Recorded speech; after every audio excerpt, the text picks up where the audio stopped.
उन्हाळा सुरू झाला की आपल्याला लागतं ते आईस्क्रीम किंवा ज्यूस. आपण बाहेर गेलो की ज्यूस सेंटरवर जाऊन आपण वेगवेगळ्या प्रकारचे ज्यूस पित असतो. तशाच प्रकारे अशाच ज्यूस सेंटर सारखा अगदी तयार होणारा चिकूचा ज्यूस आज आपण घरच्या घरी आणि अतिशय घट्ट छान टेस्टीचा किंवा टाळ्याला न चिकटणारा विदाऊट चिकाचा असा चिकूचा ज्यूस घरच्या घरी कसा बनवायचा ते आज रेसिपी मी तुमच्या बरोबर शेअर केलेली आहे. तुम्ही जर असा ज्यूस बनवला तर अजिबात चीक लागणार नाही. तर चला आपण रेसिपीला सुरुवात करू. त्यासाठी मी घेतलेले आहे 4 चिकू. हे पूर्ण असे पिकलेले चिक्कू आहेत. आपल्याला यासाठी कच्चे चिक्कू वापरायचे नाही आहेत. पिकलेले चिक्कू घ्यायचे आणि मी स्वच्छ धुवून त्याच्यावरचे साल काढून घेतले. साल काढून घ्यायचे कंपल्सरी. आणि त्याच्यानंतर आपल्याला हा असा चिक्कू मधून चिरून त्याच्यामध्ये जो पांढरा चिकाचा भाग असतो तो पूर्णपणे काढून टाकायचा आहे आपल्याला. तो आपल्या या ज्यूस मध्ये वापरायचा नाहीये. त्याच्यामुळे तुमचा ज्यूस हा चिकट होतो किंवा ज्यूस पिल्यानंतर काही काहींच्या टाळ्याला चिक्कूचा चीक चिटकून बसतो, ओठांना चीक लागतो.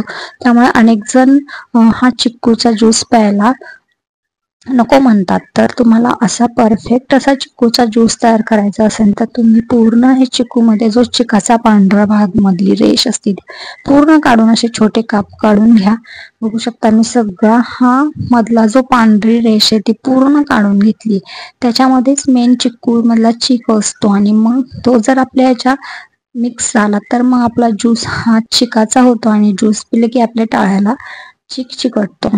तर मी असं सगळ्या बारीक फोडी काढून एका पातेल्यामध्ये घेतलेली आहेत. आता आपल्याला याचा ज्यूस तयार करायचा आहे. त्यासाठी लागणार आहे ती म्हणजे फक्त साखर आणि दूध. ज्यूस चिक्कूला आधीच गोडपणा असल्यामुळे जास्त साखर मी टाकली नाही. एका चिक्कूसाठी 1 चमचा साखर वापरलेली आहे. आणि बघू शकता तुम्ही. आणि दूध किती घालायचं तर अगोदर आपल्याला जास्त दूध टाकायचं नाहीये. थोडस चिक्कूचे काप बुडेपर्यंत दूध टाकायचे. थोडस बारीक करून घ्यायचे. नुसते तुम्ही चिक्कूचे काप बारीक केले तर ते परफेक्ट असे बारीक होणार नाहीत. त्यामुळे आपल्याला चिक्कूचे काप बुडेपर्यंतच दूध ओतून घ्यायचे अगोदर. आणि मी हे हँड ग्राइंडने ते ज्यूस करणार आहे. तुम्ही मिक्सरमध्ये टाकून फिरवला तरी चालेल. मिक्सरमध्ये पण जास्त दूध ओतायचं नाही, नाहीतर ते मग जास्त नीट आपला ज्यूस तयार होत नाही का हे मिक्स होत नाही. बघू शकता तुम्ही मी असं अगोदर एकदा फिरून घेतलंय सगळं. आपले हे जे चिकूचे बारीक केलेले काप आहेत ते बारीक होण्यासाठी मदत होते, स्मॅश होण्यासाठी थोडंसं दूध वापरलं तर. नाहीतर मग सगळ्या दुधात म्हणलं की मग ते पटकन बारीक होत नाही. तसे सगळं बारीक करून घ्यायचे. आता आपण याचे टेक्स्चर चेक करूया कसं झाले.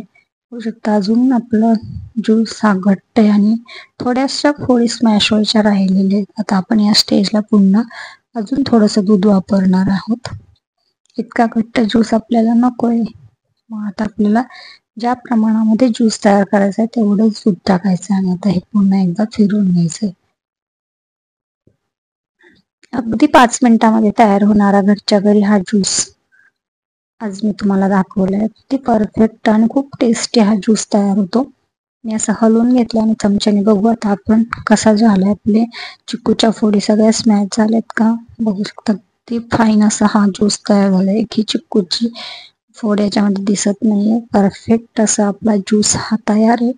तुम्ही आता याला फ्रीज मध्ये ठेवून थंड करा किंवा तुम्हाला पाहिजे असेल तर आईस क्यूब टाका. हा थंड करून घेतलाय. अतिशय छान असं ज्यूस आपला तयार झालाय. टेस्टीला ही साखर परफेक्ट झालेली आहे. आपण सर्व करूया. अशाच घरच्या घरी ज्यूस तुम्हालाही तयार करा. आणि उन्हाळ्याच्या दिवसामध्ये चिक्कू आता भरपूर प्रमाणात असतात तर घरच्या घरी असं ज्यूस बनवा. तुम्हाला जर चिक्कूच्या ज्यूसची रेसिपी आवडली असेल तर रेसिपीला नक्की लाईक करा, शेअर करा आणि आपलं चॅनल सबस्क्राईब करा. अशाच उन्हाळ्यासाठी आवश्यक असणाऱ्या मी रेसिपी घेऊन येत आहे. अगदी कमी साहित्यात घरच्या घरी तयार होणाऱ्या रेसिपी मी नेहमीच दाखवत असते. तुम्हाला जर माझ्या रेसिपी आवडत असतील तर नक्कीच आपल्या रेसिपीला लाईक करा, शेअर करा.